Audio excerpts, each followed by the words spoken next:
So you probably recall recently there was an American who was caned over there for graffiti on a car. I think when you try and translate that into the American construct, there are a lot of people who talk law and order here, but if it was their child who'd gone out and done something, and you're talking about corporal punishment and caning somebody, it just wouldn't fly. I can almost see the ACLU and others and the uproar that comes from that. So there's clearly a cultural dimension to it. And as we talk about this, I was struck by some of the conversation. I went on a trip to Israel with who was the district commander for Jerusalem during the Second Intifada, and one of the things that was amazing there when we talk about this crime-terror nexus is not talking to the first responders or the police so much as it was people who run security in the shopping malls and the outdoor eating areas, and they take a very tough view on this thing. If the goal of terrorism is to terrorize, then we can't allow that to happen. And so a crime scene like in Boston that we would have had open for weeks to do, it's a matter of national pride that they have it closed down in 3 hours, and people who weren't going to be out in the sidewalk cafes will deliberately go out and have a glass of wine and sit on the street just to say, you know, you're not going to chase me off the street. And I don't know that some of this really translates. We in America tend to talk a tough game, but I think when it comes down to it, we don't want to really play hardball.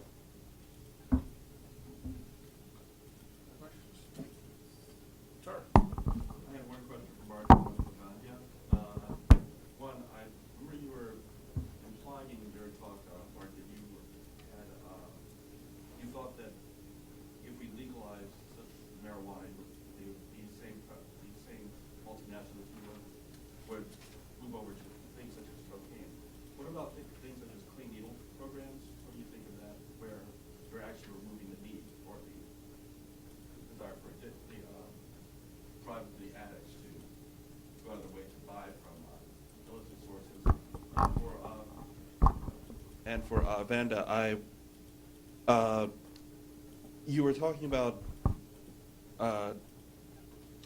in some places criminals become the in essence the government of an area.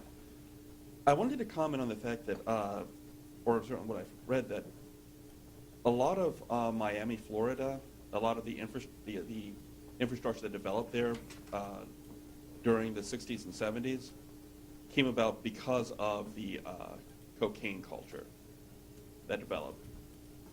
And what would you have to say about that? I think that question was more for you, Tony, because you had mentioned the marijuana and legalization. He asked it to you, but I'm glad to take it on.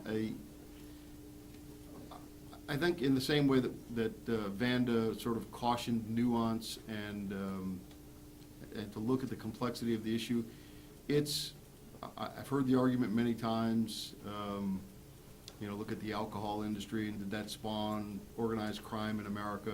And clearly there is a linkage between government creating rules and criminal organizations exploiting those rules. And if you look at the number of people who are abusing drugs, there is a breakdown between what's illegal but what is accepted among people, and that without question. But I think at the macroeconomic level, when you're looking at it, I think what many people fail to realize, my opinion, is that aside from street level, local, what you're looking at, there is a transnational industry out there. And that industry is resilient. It's not going away.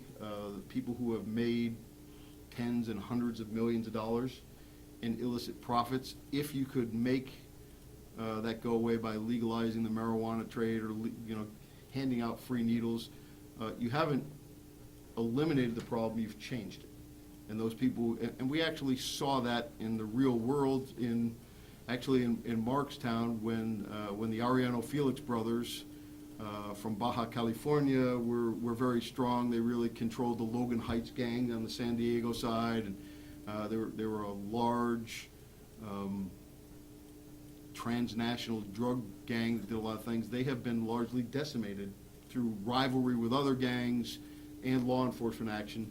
And so they're moved out of the drug trade, but now they're doing extortions, they're doing arson for hire, they're engaged in every other kind of crime that's out there. And so it may be possible to move them from one form of criminality to another, but I don't think it's as simple as saying we're going to change one rule and then we're going to get a large, complicated transnational organization to surrender and go legit.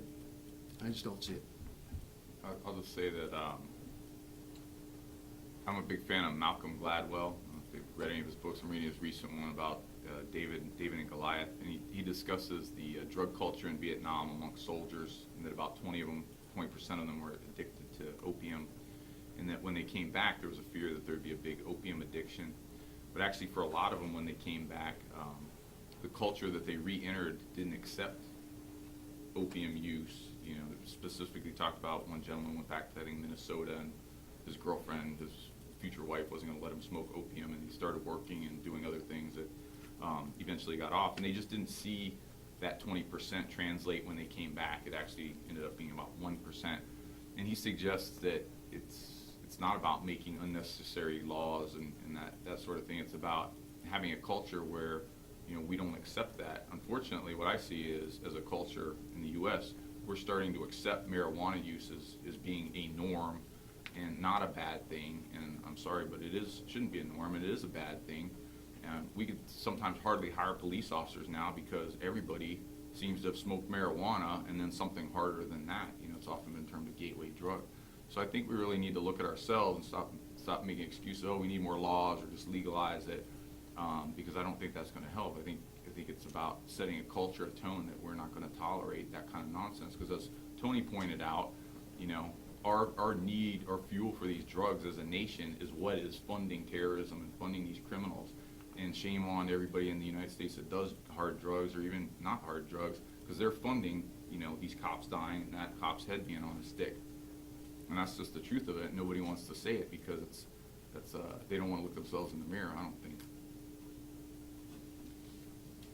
If I can ask you to repeat the question, I'm actually not sure that I fully got it. Okay, the second portion was that a lot, essentially, when Miami used to supposedly be a very small, almost blue-collar kind of place where and then the cocaine started going through there, and through cocaine trafficking, there was this enormous spike in violence. But there are those who will say, well, the development of Miami was partially responsible for that, was the sheer amount of cocaine being trafficked through there. Not saying that it's a good thing, it's obviously a horrible thing, it was a very violent time, but I thought that some of that you were touching on the idea that an infrastructure can be built up over criminal activity. Oh, yeah, okay, I get it, thank you. No, absolutely. I mean, the reality is that illegal criminal activity often is the engine of other forms of economic growth and underpins much of other economic activity, particularly in areas that have comparative advantage in other in other legal economies. And that's also a critical reason why not simply do you have political capital developing for effective sponsors of these illicit economies, but why many governing entities, official governments at the local or national level even, are reluctant to go after particular illegal economies, because it will have very real economic repercussions, significant economic downturn that can have very acute political consequences. I would point out, however, to also the flip, and that is that it's not only that the presence of illegal activity will often enable and generate spillovers and growth of illegal economic activity that is still dependent or underpinned by the illegal activity, but the reverse, of course, also takes place, namely that particular development of urban spaces enables and directs what kind of economic, legal or illegal activity will take place. And increasingly we are facing fundamental urbanization trends in many parts of the world where governments, national governments and local governments simply do not have the capacity to keep up with urbanization trends. And so the communities that are migrating them will end up in much worse conditions than the Pakistani communities in Bradford. Eastleigh in Nairobi, which is the community where many Somali migrants end up. It's not quite slummy. Parts of Eastleigh are actually rather developed because a lot of money has come in, but you go to other parts of Nairobi where either Somali diaspora communities or often other tribal communities from rural parts of Kenya are moving in, and they are in very poor conditions. In much of and the state is present, is not present, is absent. The lack of physical infrastructure prevents people from accessing other parts of the city, accessing legal economic activity. There are no cops, there is no beat, there is no concept of a beat, there might be no toilets. And the structures of governance that emerge are either quite pernicious, dangerous, or completely removed from state. And even if there is no direct manifestation of terrorist mobilization or organized crime, there is fundamental disconnect and a fundamental absence of social contract, and any relationship between the state and the citizens might be completely absent in those areas.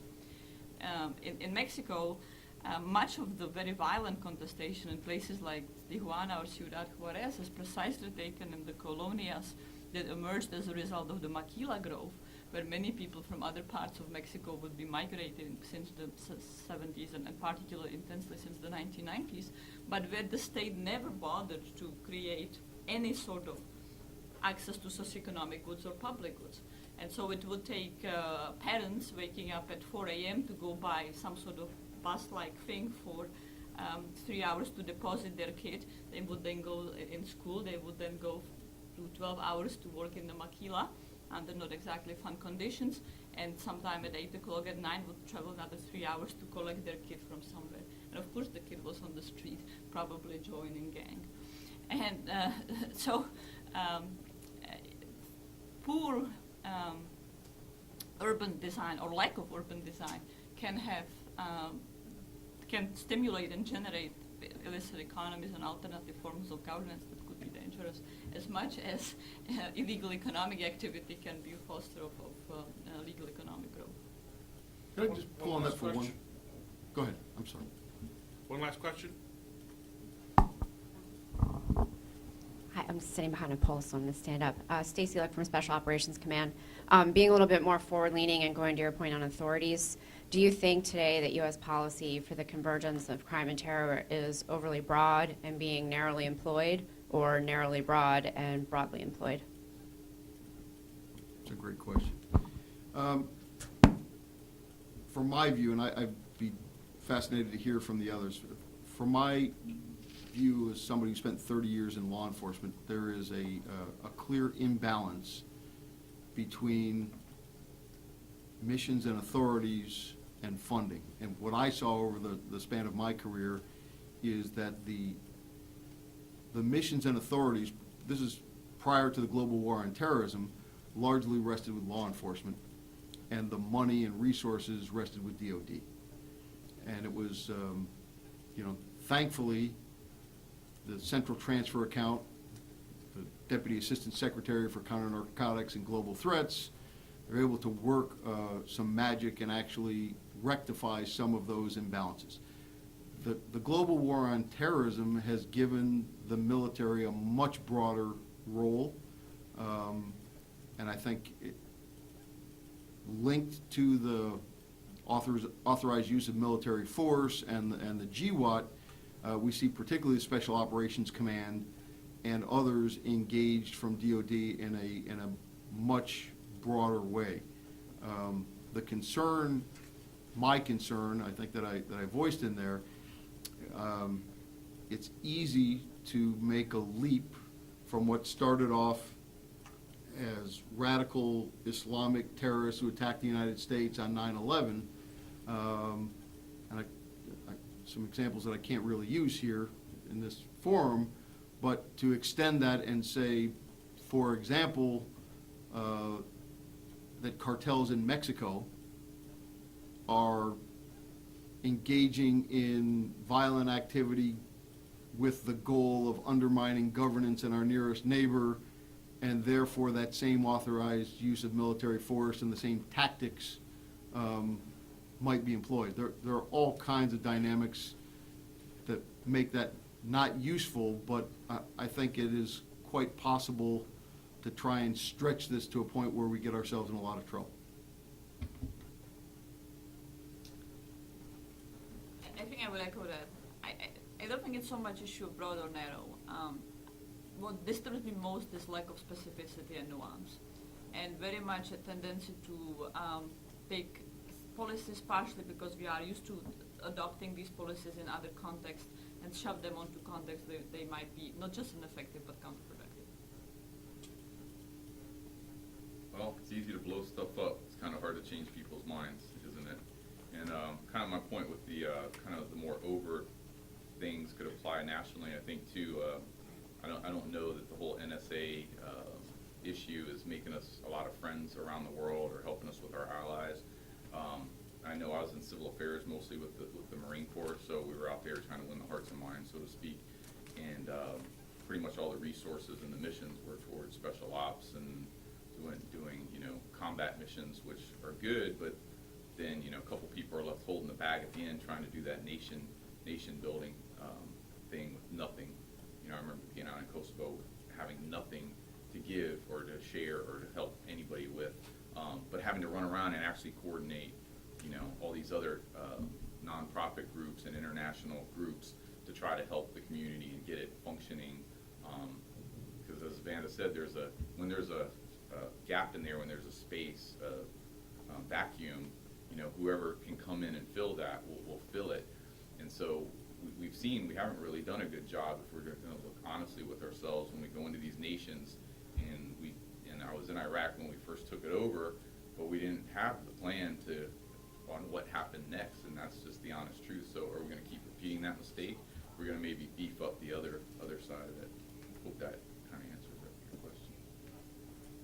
We're going to end the session today, but if you'll allow me to give a few presents to our presenters who have given us their time and their thoughts today, including the medallion about the Potomac Institute and latest book that I had a hand in as well.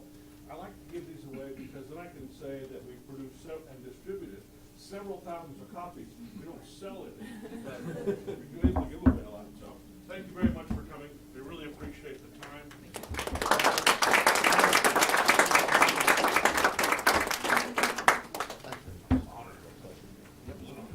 Thank you very much. Back again.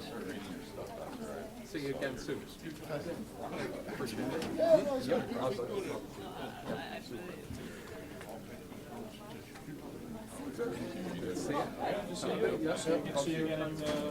I don't know what we're doing.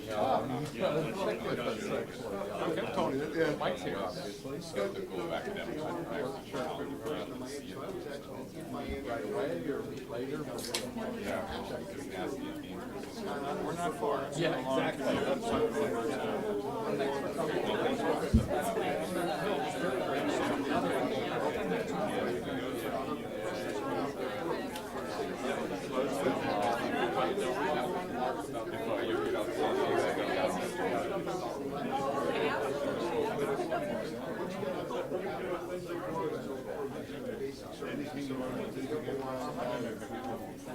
Thank you so much.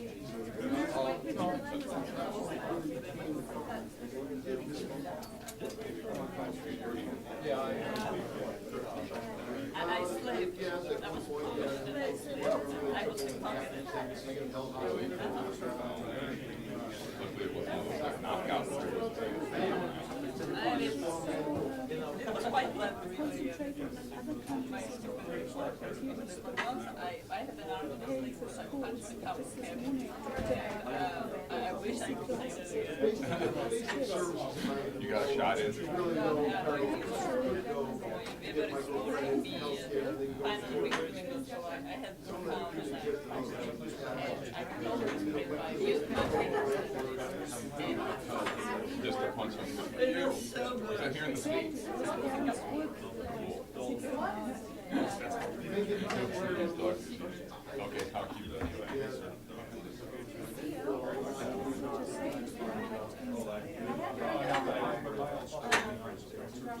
Yeah, he just called me yesterday.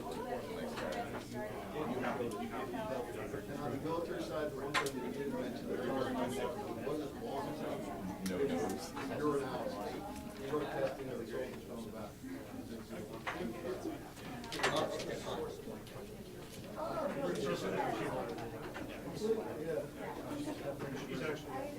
I heard she was gonna be on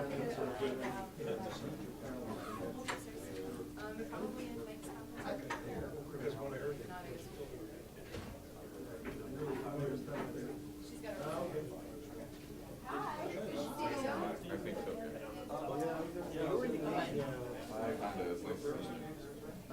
Peru is the name, so we have the whole, Panda, it's always a pleasure.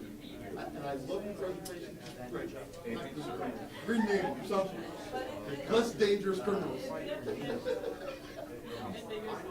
All right. No, it was great.